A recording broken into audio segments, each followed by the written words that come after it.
This is IGN. A brutal but impressive soulslike that makes pushing through its devastating bosses worth the effort. This is your IGN review of the first Berserker Khazan by John Carson. I am exhausted after playing the first Berserker Khazan.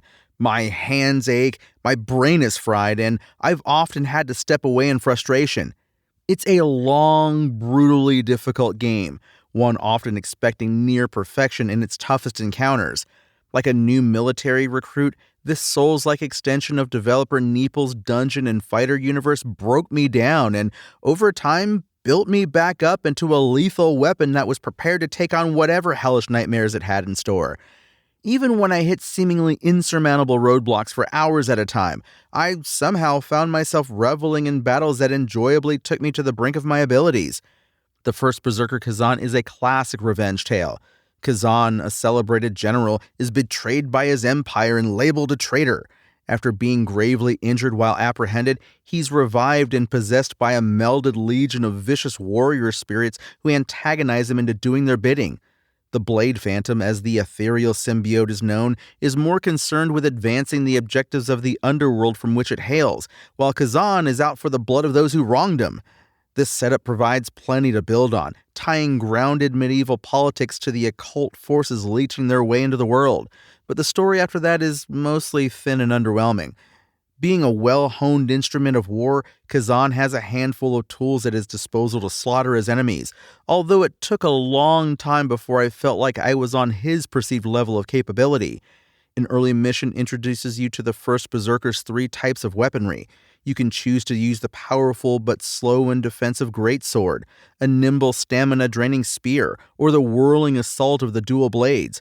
I enjoy how unique each weapon type is from the others, offering transformative movesets ranging from defensive and methodical to all-out aggressive. The first Berserker lets you swap between your 3 weapons freely, but with little overlap between their various abilities, what's normally a quick switch is actually a dramatic change and a hassle. For instance, in Dark Souls, most weapons boil down to having light and heavy attacks, with maybe a special ability available when switching to a 2-handed grip. Weapons in the first Berserker, on the other hand, allow for up to 6 of the previously mentioned spirit attacks and further optimization of their skill trees. It's too much to deal with when equipping what is essentially a bespoke class. That's why I dedicated myself to the dual blades during my playthrough, which I continued to tweak and learn about with every big fight I picked. Thankfully, if I did ever want to make the big jump to the greatsword or spear, you can reallocate skill points at will, but the process is just obtuse and annoying enough to make doing so on the fly unappealing. Khazan's bosses are painfully tough, and the early ones are like a brick wall, with some burning upwards of 5 hours of my time alone. Smaller enemies leading up to a boss will somewhat teach you how to deal with certain aspects of them, but there's little to ramp you into what's continually asked of you moving forward. There's also no easy way to smash your way through these early walls in the first Berserker, like finding an overpowered item or excessively juicing your stats.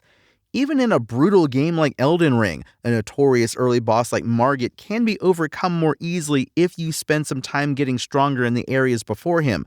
But while grinding out Lacrima and levels early on helps, it's not the cure to every situation. In turn, this immediate difficulty spike genuinely made me want to stop playing after the first few levels. But these encounters began to win me over, and I'm glad I stuck with it. After finding my footing and gaining some abilities that made me feel like I could stand a chance against anything, I came to love the first Berserker Khazan's devastating bosses. They're the reason to play this brutal but impressive Souls-like, and they only get better and more mechanically satisfying as you go. It can be a steep and demoralizing climb, especially in the early hours, but there's an exhilaration in executing split-second guards and dodges to escape relentless attacks before hitting my foes with my own flurry of steel. Learning to take on the worst Khazan threw at me at the start gave me the confidence to press on, and I'm so glad I kept with it. The first Berserker Khazan is undoubtedly the hardest game I've played this year, but it's one I encourage fans of the genre, or even those just curious about it, to play.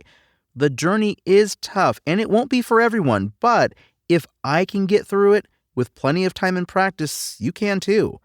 The first Berserker Khazan's IGN score? 8 out of 10. Thanks for listening to IGN. My name is Tony Jackson, and for the latest first Berserker updates, Visit us at IGN.com. Spoken Layer.